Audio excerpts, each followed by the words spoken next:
This is gonna be a little autumn reading vlog, and if you saw the kind of intro, you probably saw that we just went to the little free library, and I actually brought Before the Coffee Gets Cold there, even though I really enjoyed the book and probably would have kept it. I also just had this idea that I feel like that would be such a magical book to find in a little free library, and then my daughter picked out like a little Amelia Bedelia book. I'm just gonna bring you along with me while I'm reading. This is the book that I'm reading, kind of autumn vibes. I've got a little bit of some of me reading. We just got back from Minnesota yesterday, so. And I got a new book too. Oh yeah, you got a new book too, didn't you? So I'll kind of update you as I'm reading a little bit more of this. I'll probably give you an update with some reading clips, but not that far in. I do love it so far. One thing that I found very notable so far in the book is that the little girl Elsa, he writes from her perspective so well. And he does this with a lot of different characters from different ages, stages, and backgrounds, but I find it especially notable that he writes the child's perspective extremely well. Now, of course, she is meant to be quite a precocious child, like really smart, but still, I feel like it's just worth noting that he writes her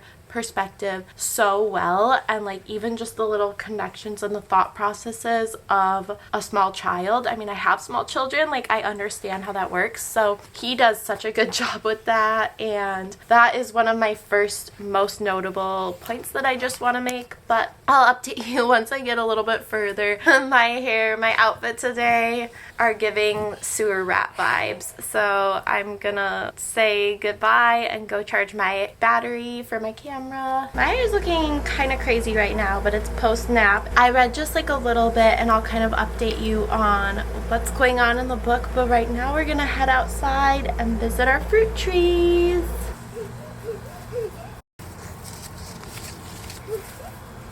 Okay, we've got some apples, but I think the squirrel, there's a squirrel that's been eating them.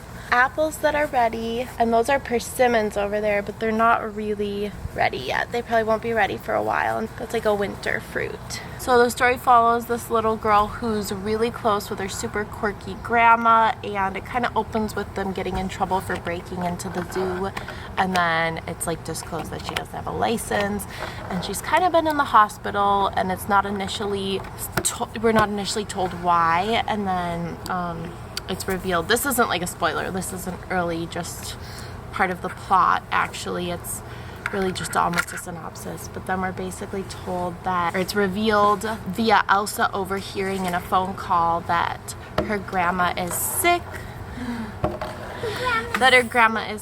and like only has a little bit of time left to live. It is terminal cancer. So that's kind of where we're at. She like discovered. Okay, I can sit next to you.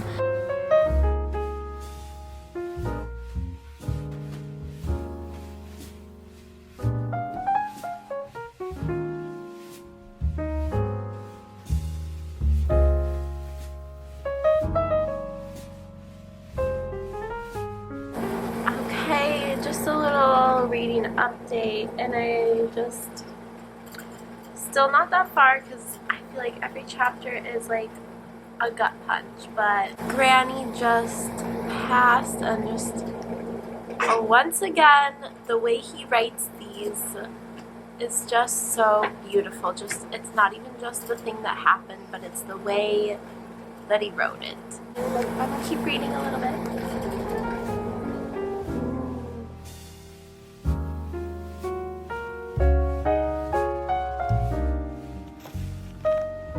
Look, she's on the skateboard with the dog.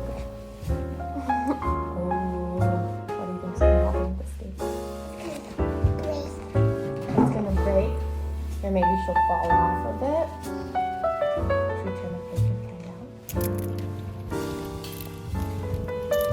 out? Okay, so since I just filmed a book review, and I don't know what order these are going to go in, but I'll link that somewhere around here because I just finished filming it. And I thought that I would do like a little bit of an outro to my reading vlog that I was doing for My Grandmother Asked Me to Tell You She's Sorry by Frederick Beckman. Of course, this is another gem from him. Honestly, I feel like everything he writes is so... it just goes right into my core. I don't even know how to explain it, but this point of view from Elsa is just so well done. Not everybody writes a child's point of view this well, and not everybody can write a story that delves in and out of magical realism like this, but he did it really well. He's done it really well. I think one thing I will say is compared to his other books, they don't typically explore magical realism. So this is a little bit of an outlier. It's very much like from a children's perspective. So I think I could see how a lot of people would not like this book. And I'm probably going to like update my Goodreads about it too, because I need to do a bunch of updates on there that I'll probably do this week. And I'm just overdue. I'm overdue to put so much stuff on there. But I loved this book. I thought it was so special, and I loved the in and out of like a magical kingdom because it felt like the land of almost asleep. Like it just feels like, really feels like something you would think and believe when you were a little child. And especially as well, her love for Harry Potter, that really got to me. I was a little girl who was like Elsa, and I think that this kind of took me back to that place and how isolating sometimes it could feel, but how special it could feel when you found a way to escape and something like this. So that was really, really special to me. I remember reading Harry Potter when I was little and just needing it to be real and being so devastated at the thought that it could not be. It was something that truly kept me going through like childhood depression and just being so alone all the time and feeling so alone all the time. So I think like this was, I don't know, I related to the character Elsa a lot. She also reminds me a lot of my older daughter, who's still really little, but just reminds me of her. Very precocious, can speak really well, and is just has this vivid imagination. And yeah, I just loved how all of the characters in like her apartment building were all part of this big story. I don't know, I just loved it. I'm not gonna go, this isn't like a whole book review, but I'm just saying that this is gonna be the end of the reading vlog, and I highly recommend it. It's another winner for me. But if you're not super into magical realism, it might be harder to get through than other stuff he's written. Keep that in mind. This one is a little less universal than some of his other books. I'm gonna get going. I'm probably gonna do another reading vlog pretty soon, so like, subscribe if you like any of that, and that's okay if you don't. But thanks for watching. Bye.